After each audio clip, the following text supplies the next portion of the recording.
Hello everyone, my self Divya Gupta, faculty chemistry Kota. So आज हम लेकर आए हैं एटॉमिक स्ट्रक्चर पार्ट 2।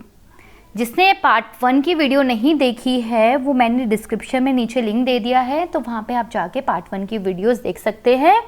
वहाँ पर हमने फोटो इलेक्ट्रिक इफेक्ट के प्रीवियस ईयर के क्वेश्चंस डिस्कस किए थे। आज हम करने वाले हैं बोर मॉडल और हाइड्रोजन स्पेक्ट्रम से रिलेटेड कुछ क्वेश्चंस। तो चलिए स्टार्ट करते हैं।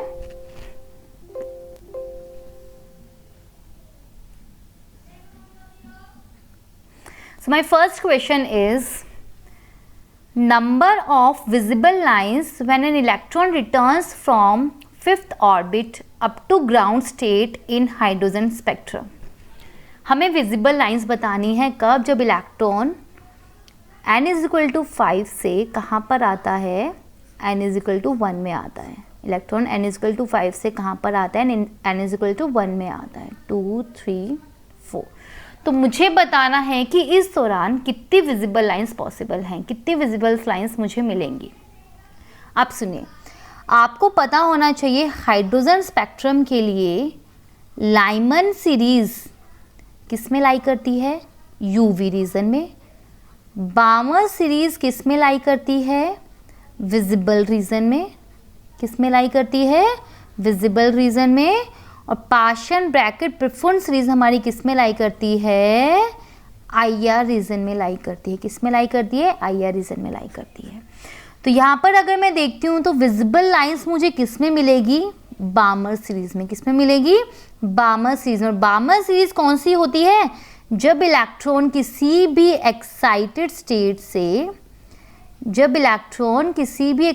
स्टेट से कहाँ पर आता है, n = 2 में आता है। तो अब मुझे बताइए, जब इलेक्ट्रॉन 5th ऑर्बिट से 1 में आएगा तो कितनी लाइंस ऐसी होंगी पॉसिबल जो n = 2 पर आएंगी। 5 to 2, 4 to 2 एंड 3 to 2। क्या ये तीनों ट्रांजिशन पॉसिबल होंगे जब इलेक्ट्रॉन 5 से 1 में आएगा? बिल्कुल, 5 से 2, 4 से 2, 3 से 2। तो कितनी लाइंस मिल रही है मुझे बामर सीरीज में, 3। और ये तीनों लाइंस किस में लाई करेंगी, विजिबल रीजन में। तो कितनी विजिबल लाइंस हो गई हैं, 3 विजिबल लाइंस है। कितनी विजिबल लाइंस है, 3 विजिबल लाइंस हैं जब इलेक्ट्रॉन 5th ऑर्बिट से ग्राउंड स्टेट में आएगा, in case of hydrogen spectrum. ठीक है, ओके। अच्छा, यहाँ पे आप मुझे बताएंगे कि ये मैंने कैसे बताया, यूवी रीजन में है, विजिबल रीजन में, आईआर रीजन में है। एक बार आप देखना कि इनकी जो रेंज होती है, यूवी रीजन की रेंज होती है, विजिबल की रेंज होती है एनर्जी की, और आईआर की भी रेंज होती है। तो वो रेंज आपको ध्यान रखनी है।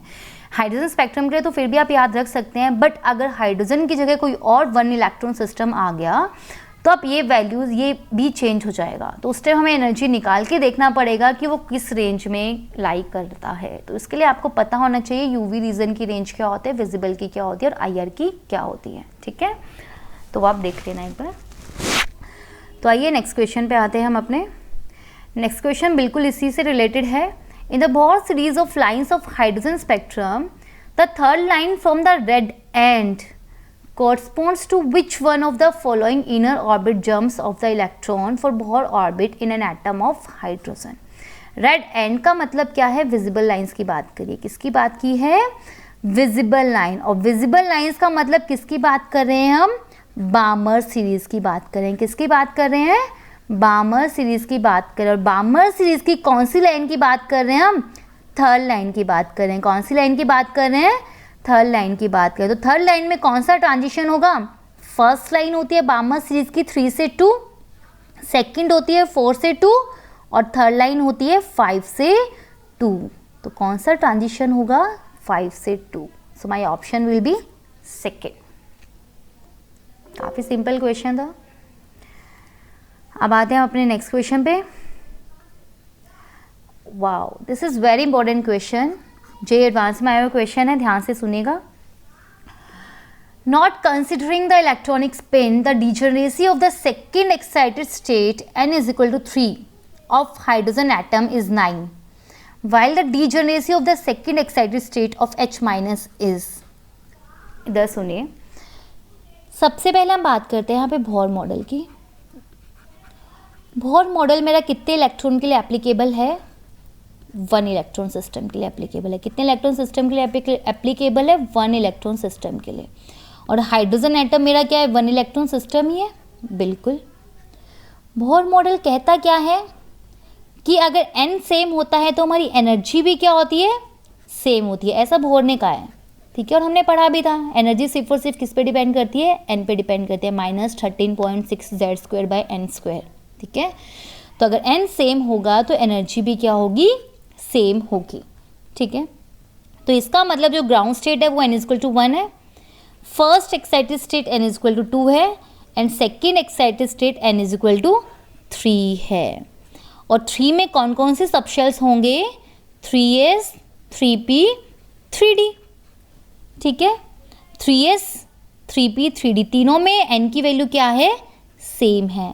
और तीनों में n की वैल्यू सेम है, इसका मतलब तीनों की एनर्जी भी क्या होगी? सेम होगी। एनर्जी भी क्या होगी? सेम होगी। अब डीजनरेसी क्या होता है? डीजनरेसी क्या होता है हमारा? डीजनरेसी होता है number of orbitals having same energy. Number of orbitals having same energy, ठीक है। तो अब यहाँ पे देखिए कितने ऑर्बिटल्स है जिनकी एनर्जी सेम है? 3s में 1, 3p में 3, 3d में 5। तो टोटल कितने ऑर्बिटल्स हो गए? 9 हो गए। 1 + 3 + 5, तो 9 ऑर्बिटल्स ऐसे हैं जिनकी एनर्जी सेम है, इसलिए डीजनरेसी यहाँ पे कितनी थी? 9 थी, सेकेंड एक्साइटेड स्टेट की फॉर हाइड्रोजन एटम। लेकिन अब मुझसे पूछा किसके लिए है? H- के लिए है। और H- मेरा कितना इलेक्ट्रॉन सिस्टम है? 2 इलेक्ट्रॉन सिस्टम है। तो क्या यहाँ पे बोहर एप्लीकेबल होगा? नहीं होगा। यहाँ पे हम मल्टी इलेक्ट्रॉन सिस्टम की बात कर रहे हो। मल्टी इलेक्ट्रॉन सिस्टम के लिए एनर्जी हमारी किस पे डिपेंड करती है? n और l दोनों पे डिपेंड करती है। और इसके लिए हमने पढ़ा था n+l रूल। क्या पढ़ा है हमने? n+l रूल पढ़ा है। और n+l रूल क्या कहता है कि अगर n+l की वैल्यू ज़्यादा होगी तो एनर्जी भी क्या होगी? ज़्यादा होगी, एंड वाइस वर्सा। लेकिन कुछ केसेस ऐसे भी होते हैं जब n+l की वैल्यू क्या हो जाती है? सेम हो जाती है। और उस टाइम हम एनर्जी को कैसे कंपेयर करते हैं? अगर n+l की वैल्यू सेम होगी तो हम देखेंगे क्या? n की वैल्यू। क्या देखेंगे? n की वैल्यू देखेंगे। अगर n ज़्यादा होगा तो एनर्जी भी क्या होगी? ज़्यादा होगी। तो हम मल्टी इलेक्ट्रॉन सिस्टम के लिए सिर्फ ये नहीं बोल सकते कि एनर्जी सिर्फ n पे डिपेंड करेगी। यहाँ पे हमारी एनर्जी n पे भी डिपेंड करती है और l दोनों पे डिपेंड करती है। हमें दोनों की वैल्यू चेक करनी पड़ती है। तो अब इस केस में सेकेंड एक्साइटेड स्टेट क्या होगी वो देखिए। n+l की वैल्यू ज़्यादा, एनर्जी ज़्यादा, ठीक है। ये n+l रूल है जो हमने पढ़ा है। अब देखिए तो यहाँ पर ग्राउंड स्टेट क्या होगी? 1s। फर्स्ट एक्साइटेड स्टेट क्या होगी? 2s। सेकेंड एक्साइटेड स्टेट क्या होगी? 2p। 1s के लिए n+l की वैल्यू क्या होगी? 1। 2s के लिए n+l की वैल्यू क्या होगी? 2। 2p के लिए n+l की वैल्यू क्या होगी? 3। तो मैं बोल सकती हूँ यहाँ पे 1s की एनर्जी सबसे कम है और 2s उसके बाद देन 2p। तो क्या यहाँ पे 2s और 2p की एनर्जी सेम होगी? नहीं होगी, क्योंकि दोनों के लिए n+l की वैल्यू अलग है। तो यहाँ पर सेकेंड एक्साइटेड स्टेट क्या है? 2p है। क्या है सेकेंड एक्साइटेड स्टेट मेरा? 2p है, ठीक है। अब मुझे इसकी डीजनरेसी बतानी है क्या होगी 2p की। तो 2p में कितने ऑर्बिटल्स होते हैं? 3 होते हैं। तो डीजनरेसी भी कितनी हो गई यहाँ पर? 3 हो गई, क्योंकि डीजनरेसी क्या होती है? Number of orbitals having same energy. और मैं अब निकालना था degeneracy of the second excited state of H-। तो अब H- में मेरी सेकेंड एक्साइटेड स्टेट क्या है? 2p है। और 2p में कितने ऑर्बिटल्स होते हैं? 3 होते हैं। तो डीजनरेसी भी कितनी हो जाएगी? 3 हो जाएगी, ठीक है। तो आपको ध्यान रखना है 1 इलेक्ट्रॉन सिस्टम के लिए हम बोहर एप्लीकेबल है बोहर मॉडल। और बोहर क्या कहता है? n सेम होगा तो एनर्जी भी सेम होगी, इसलिए 3s, 3p, 3d तीनों की एनर्जी सेम है। लेकिन मल्टी इलेक्ट्रॉन सिस्टम के लिए हम बोहर एप्लीकेबल नहीं है, उसको हम नहीं लगा सकते हैं। वहां पर हम लगाएंगे n+l रूल। n+l रूल क्या कहता है? अगर n+l की वैल्यू ज़्यादा तो एनर्जी भी ज़्यादा। कुछ केसेस में n+l की वैल्यू सेम हो जाती है, तो हम किससे कंपेयर करेंगे, n से कंपेयर करेंगे। n ज़्यादा होगा तो एनर्जी भी क्या होगी, ज़्यादा होगी। ठीक है, तो अब उसी रूल को फॉलो करते हुए यहाँ पे ग्राउंड स्टेट क्या होता है, 1s होता है। फर्स्ट एक्साइटेड स्टेट क्या होता है, 2s होता है। सेकंड एक्साइटेड स्टेट हमारा यहाँ पे क्या आएगा, 2p आएगा। और 2p में कितनी ऑर्बिटल्स हैं, 3 ऑर्बिटल है, तो डीजेनेसी यहाँ पर हमारी क्या हो जाएगी, 3। काफ़ी इंपॉर्टेंट क्वेश्चन है, ध्यान से इसे समझ लेना। ठीक है, ओके। तो अभी हम आते हैं हमारे नेक्स्ट क्वेश्चन पे।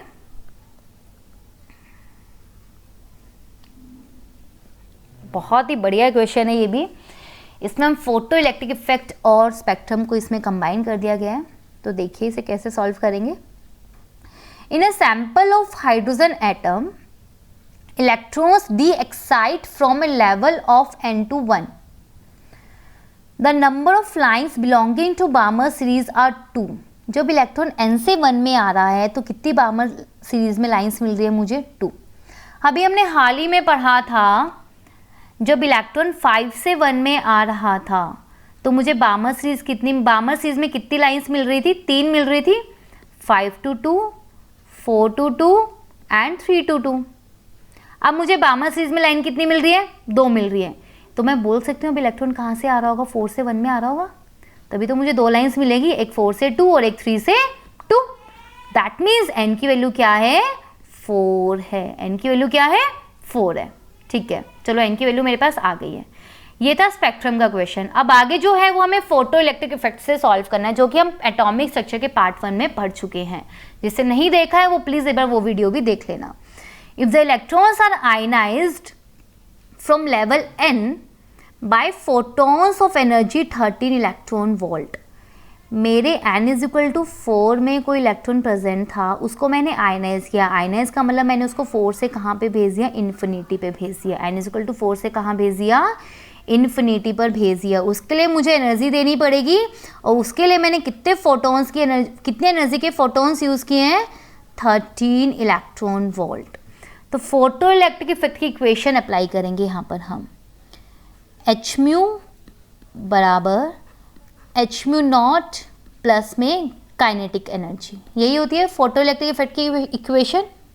एच म्यू क्या होता है, जो एनर्जी इंसिडेंट की गई है, कितनी एनर्जी इंसिडेंट की है, 13 इलेक्ट्रॉन वोल्ट।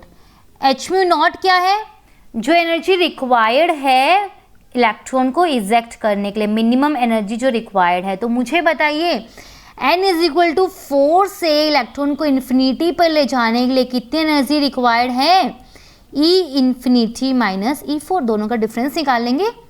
कितनी एनर्जी रिक्वायर्ड है जब इलेक्ट्रॉन कहाँ से कहाँ जाएगा, 4 से इन्फिनिटी पर जाएगा, E इन्फिनिटी माइनस E4। और E इन्फिनिटी क्या होता है, 0 होता है। और हाइड्रोजन एटम के लिए E4 क्या होता है, हम हाइड्रोजन एटम की बात कर रहे हैं, हाइड्रोजन एटम के लिए E4 क्या होता है, -0.85। और ये मैंने E4 कैसे निकाला, आपको एनर्जी का फॉर्मूला पता होगा। हाइड्रोजन एटम के लिए -13.6 Z² बाय n² Z1 आ जाएगा। n की वैल्यू यहाँ पे क्या आ जाएगी, 4 आ जाएगी। ठीक है, तो यहाँ से एनर्जी मेरी आ जाएगी 0.85 इलेक्ट्रॉन वोल्ट। तो यहाँ से मेरा जो डेल्टा E आएगा वो कितना आएगा, +0.85 इलेक्ट्रॉन वोल्ट। तो मिनिमम कितनी एनर्जी रिक्वायर्ड है इलेक्ट्रॉन को n इज इक्वल टू 4 से इन्फिनिटी पे ले जाने के लिए, 0.85। तो एच म्यू नॉट कितना हो जाएगा, 0.85 इलेक्ट्रॉन वोल्ट प्लस में काइनेटिक एनर्जी। एनर्जी दी कितनी मैंने, 13। इलेक्ट्रॉन को आयनाइज करने के लिए कितने एनर्जी यूज हुई है, 0.85।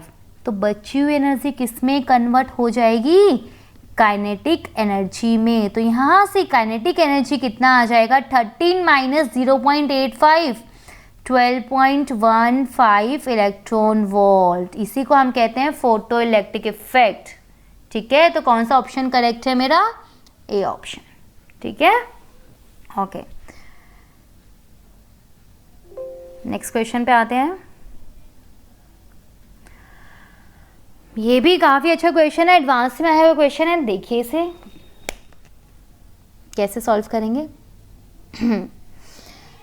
कॉलम 1 में हमें कुछ टर्म्स गिवन है, कॉलम 2 में भी हमें गिवन है। हमें मैच द कॉलम है कि देखना है कि किस में क्या ऑप्शन करेक्ट है, ठीक है।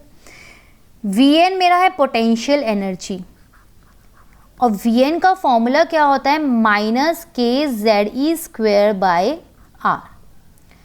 Kn है काइनेटिक एनर्जी, काइनेटिक एनर्जी का फॉर्मूला क्या होता है, के Z E square bye 2r, ठीक है।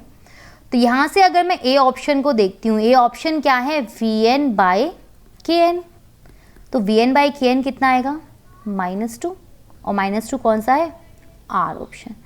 तो ए ऑप्शन को हम किससे मैच करेंगे, आर से। अब आते हैं बी पे। If the radius of nth orbit is directly proportional to En की raise to power x, then x की वैल्यू क्या होगी। रेडियस क्या होता है, Rn का फॉर्मूला क्या होता है, 0.529 n square by z angstrom. तो यहाँ से मैं बोल सकती हूँ जो R है वो डायरेक्टली प्रोपोर्शनल है Rn किसके, n स्क्वायर के। Rn किसके डायरेक्टली प्रोपोर्शनल है, n स्क्वायर के डायरेक्टली प्रोपोर्शनल है, ठीक है।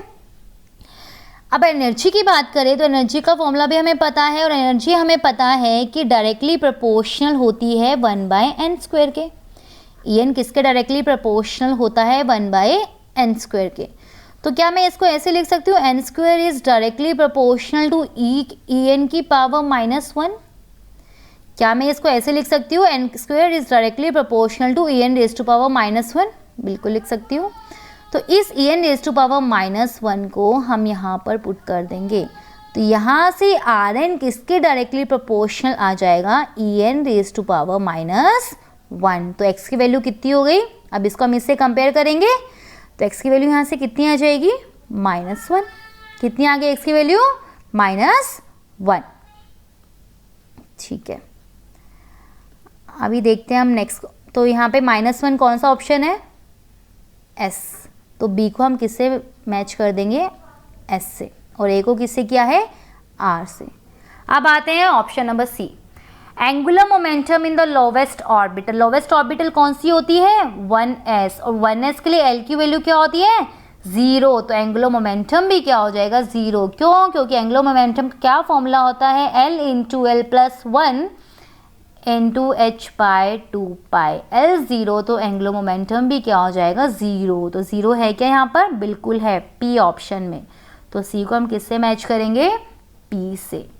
लास्ट है 1/Rn is directly proportional to z is to power y। Radius का फॉर्मूला भी जस्ट मैंने यहाँ पे लिखा, तो Rn क्या है, इन्वर्सली प्रोपोर्शनल है z के।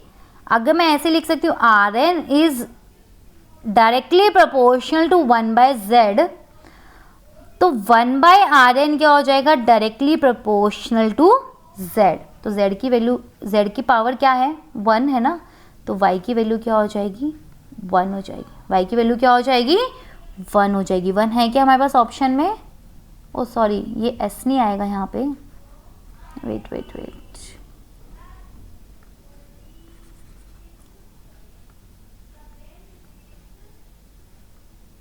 ये तो -1 था ना, तो -1 तो हमारा q में है, तो b को हम किससे मैच करेंगे, q से मैच करेंगे, एंड d ऑप्शन को हम किससे मैच करेंगे, s से, ठीक है। तो a हो गया r, b हो गया q, c p and d s, ठीक है, ओके। तो चलिए अब हमारा आज के सेशन का लास्ट क्वेश्चन है, उस पर हम आते हैं। काफ़ी सिंपल क्वेश्चन है, देखिए इसे। In hydrogen atom an orbit has a diameter of about 16.92 angstrom. What is the maximum number of electrons that can be accommodated? इसके लिए मुझे n की वैल्यू चाहिए, किसकी वैल्यू चाहिए, n की वैल्यू चाहिए, तभी मैं मैक्सिमम नंबर ऑफ इलेक्ट्रॉन्स बता सकती हूँ। मेरे पास डायमीटर गिवन है, तो रेडियस कैसे निकालेंगे, डायमीटर का हाफ, और डायमीटर का हाफ कितना हो जाएगा, 8.46 एंगस्ट्रॉम, ठीक है। और रेडियस का फॉर्मूला क्या होता है, 0.529, अभी जस्ट हमने देखा था, n²/z एंगस्ट्रॉम, यही होता है। हाइड्रोजन एटम की बात कर रहे हैं, तो z की वैल्यू क्या हो जाएगी, 1, तो यहाँ से मैं क्या फाइंड आउट कर लूँगी, n।